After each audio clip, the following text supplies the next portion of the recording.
Hey, check it out. It's Mercy 352, and this is Cooking with Therapy. Hey, I want you to grab your tongs. I want you to grab your sauce brush. I want you to grab a basting pan. I want you to grab your meats that are previously marinated from yesterday, and I want you to bring them out, and we're going to throw those babies on the grill today, and we are going to put the fire to them. We're going to put the smoke rings in them, all right? So bring everybody start your grills. On your mark, get set. Let's have a holiday.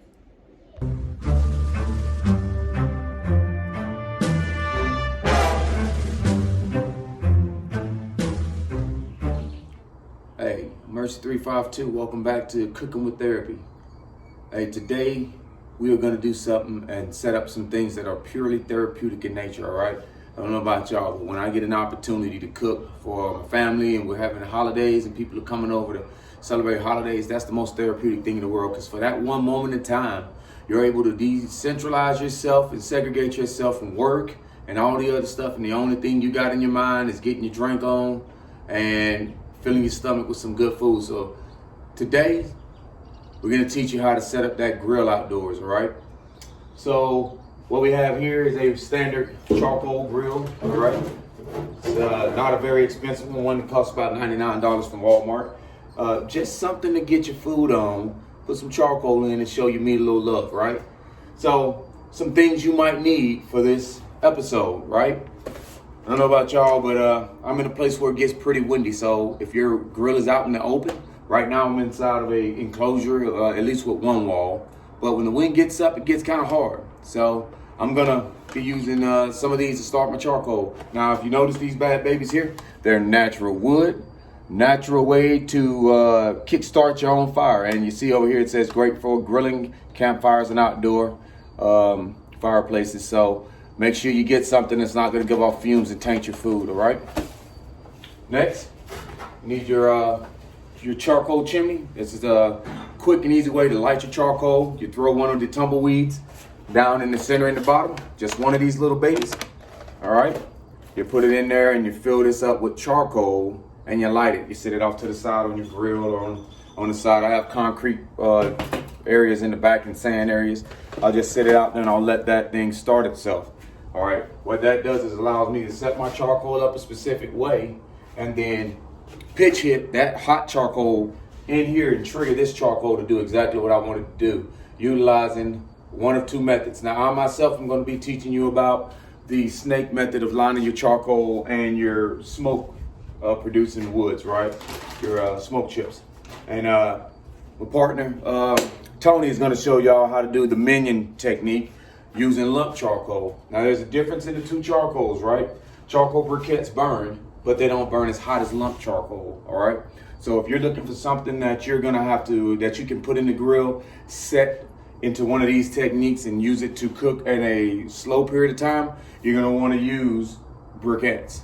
You're not gonna wanna use the lump charcoal, all right? But the lump charcoal has its purpose. You can take the lump charcoal, dump it in here, set it up into a minion or a pyramid of some sort, and then you can light it, and you're gonna have to stay out here and watch your food. You don't want to leave that food unattended because lump charcoal gets hot and it'll burn some stuff up real quick, all right? So first thing first, let me introduce you to the charcoal I'm using today. So I know y'all know about Kingsford. It's a family name.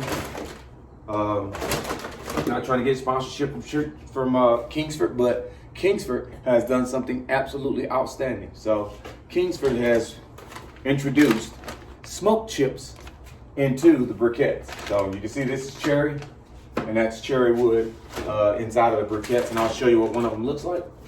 As you can see, it has the little wood pigments in it, and that's absolutely outstanding. That means while your charcoal's burning, you're gonna be getting that good smoke. But we're gonna add a little bit extra because what we're gonna be cooking here in our kitchen during this Cooking with Therapy session on Monday for the holiday is gonna be a brisket, all right?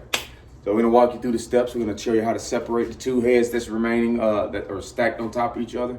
We're gonna season them, we're gonna marinate them, we're gonna pat them down with some rub, and then we're gonna put them away until Monday, and then Monday we're gonna come out here and we're gonna execute the process. All right, so I told you we're going to use the snake method. Now, as you can pretty much understand, I'll put a couple of these out on the table over here. Let me get you down where you can see. Okay. This is just for your general purpose for those of you who know. Now, I don't intend to insult anybody's intelligence, but when I first found out about this method, I had been doing barbecues for a while and all I knew was the pyramid. So I take it that somebody else can learn from this because it's a great way of cooking slow with charcoal and setting your gateways for your smoke to kick in and run for a little while and then cut off so you can keep your meat smoked the whole time. Now I do have a pit boss over there, a smoker. Unfortunately, my baby is down for the count for the second while I'm waiting on the part to come in. Thanks to COVID, raggedy self, I didn't get my part in anytime soon, so I have to wait for it to get here, no issues. I ain't gonna cry about it, we'll wait patiently because once it comes back and I put it back together, I'll be cooking for everybody in the neighborhood again, no big deal. Now, while I'm doing this, I'm wondering if y'all are having any questions. So if you got any questions, remember, put the questions in the comments portion down there and I'll answer them for you. All right. Like I said, when we go live and you're able to talk to me live, you can ask questions live and we'll answer those questions on the spot. I am not telling you anything that states that the only way that I'm doing this right now is the only way you can do it. It's just a technique. Everybody understands. Everybody has their different techniques and whatever. I've been cooking for a very long time and I've had great success with multiple techniques. So pick the one that's right for you and concerns what you have going on in your attentiveness to cook. All right. So pretty much you see what I did. It's kind of like a pyramid, except we have 2 rows on the bottom. You can put this up to 3, 4 rows, how wide your grill is. 2 works for me just fine because my grill's not too big in the inside. And I'll layer that 2 or 3, and then I'll come 2, and then I'll come 1 on the top. All right. Now this is where the chimney comes into play, right?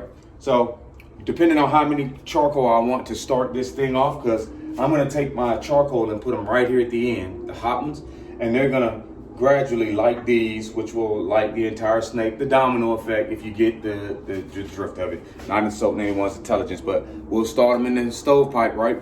We'll take the hot charcoal out and add them to the end, add some smoke chips right there at the beginning to start the smoking process, and then kind of add those smoke chips in increments around the charcoal until we get the amount that we want. All right, so once we do that, the first thing we're gonna do, put the charcoal, imagine we take this and superimpose it inside the grill. Right now, inside the grill we have the charcoal, we're ready to go. We're gonna put the grills down on top because we want to make sure we clean these with the heat that's going to be produced by the charcoals as they cook, right? But before you get started, please take time to clean your grill prior to. That's up to you. If you like the shaking zone, I'll come out a day before, put some gloves on. I'll get myself one of these little cheap 99-cent brushes from Walmart, and I'll just clean off the big stuff because it's as good as it is to keep the grill shaking zone. Like one of the shows I used to watch when I was a kid, Mr. Errol Bundy was talking about the toaster shakers and the grill shakings. At some point, you got to clean that stuff off so you get clean products on and off the grill, right? So I'll scrub it down. We'll get it in place and we'll set the charcoal and then we're ready to cook, all right? Now, something else to think about. You can use the wood chips, and I do have a pellet grill. So sometimes I take a handful of pellets and I'll open the door on the bottom here while the tray's lowered, and I'll toss a couple of pellets in there too to keep it smoking along. The choice is yours. They both work absolutely excellent. They do make a product that you can put the pellets inside of your wood grill. I, however, don't see a need for it. I just toss them right on in there as I need them, because I don't want them to burn really heavy. And if you did want that, but you didn't have the pellet container, you can get a piece of aluminum foil, double fold it over, put you some in the middle, and roll that bad baby up, punch a couple holes in it, all the way through to the actual pellets, and then throw it in there and you'll get the same exact thing. But it'll be, something you can throw away. All right. So, right now, that's where we are with the process. We just wanted to get you out here today, introduce you to some products and talk about the differences in the briquettes versus the lump charcoal, because sometimes when you go in the stores close to the holidays, all you're going to get is lump charcoal. So you need to be equally as enthusiastic about using that too. Don't let it intimidate you. Just know it burns a lot hotter than regular charcoal briquettes. Okay, it has a longer burn time, and it's a wonderful thing. Now, cleaning your grill. Everybody should know how they're gonna clean their grill. I use a little brush and dustpan. But I went to Dollar Tree and got this little combo. It works perfect for me to clean out the dust from the last barbecue. You do whatever you want to. It's up to you. And then, of course, no matter what I'm doing with briquettes or wood, charcoal, stick burning, whatever I use to cook, whichever technique I'm using, I'm gonna keep my water hose on and ready to go at all times, because you never know. You don't want to take chances. Better to need not have than to have and not need.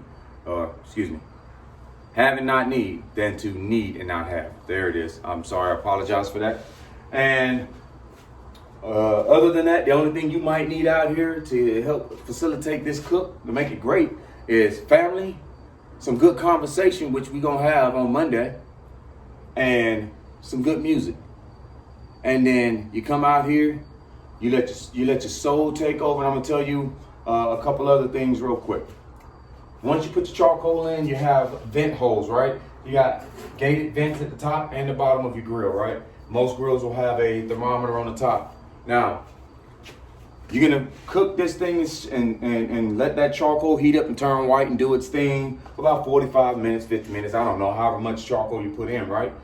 Then you're gonna shut the lid and you're gonna check that temperature and let that thermometer build for a little while. Once that thermometer builds for a little while, you're gonna make sure your temperature's good, and whatever temperature you need to cook and it's reaching whatever temperature you need. Let's just put it that way. It's the easy way to put it, all right? For me, I want it between 250 and 225 degrees for what I'm gonna cook on it, because I'm gonna cook it for a long time, right? So you might actually see me start the process tomorrow. I might marinate, let it sit for a couple hours, bring it out here before the sun falls, and let it run for about 5 or 6 hours to pre-cook it, so we aren't sitting out here all day on Monday cooking that big brisket. But we're gonna cook it regardless, all right? So, hey, thank you for your attentiveness.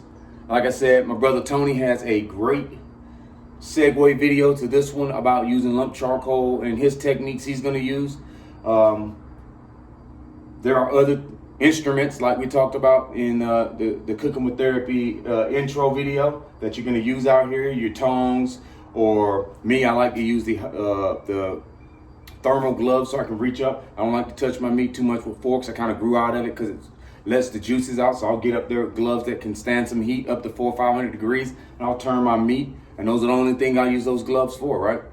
And then I have these, of course, for moving charcoal, moving the grate, getting things started on the process. And I keep them in these little kangaroo pouches on my apron here. So with those gates, as your heat, you want the heat to build, you open the gates up. Heat rises, so if you want to let the heat off, you open the top and you close the bottom. And vice versa. If you want the smoke, you close the top, you open the bottom, you give it a little heat from the bottom, it burns a little warmer, and then your smoke billows in the top, all right? So those are simple things. Like I say, it is just a technique, and I want you to all know that we're approaching this very calmly and cool. You don't see me spazzing about this. You don't see me upset or stressed. I'm looking forward to this cook with you and my brother Tony, and it's going to be an outstanding time. Hey, we're going to try to have some guests on here live for the day and tell us what they're doing and how you enjoying this time how are you enjoying the quarantine with family? Because we do understand that they did open up and let people start having larger quantities of people at the house. So there are going to be little parties going on that people are legally having. And I just want to know how y'all getting along. I mean, how many are you cooking for? What are y'all cooking? What's on the grill? And what are you cooking inside? Those are all things I expect to talk to you about here. I don't know what that was. Sounds like some kind of a bird. It was trying to draw my attention away and distracted me. But we look forward to seeing that with you all. And as always, like, share, subscribe, and make sure that when you do what you do, you make sure it's what you do, because can't nobody tell you what to do. You do your thing, because it's your thing. All right? Like, share, subscribe. Hit that notification bell, and stay safe out there in this COVID environment.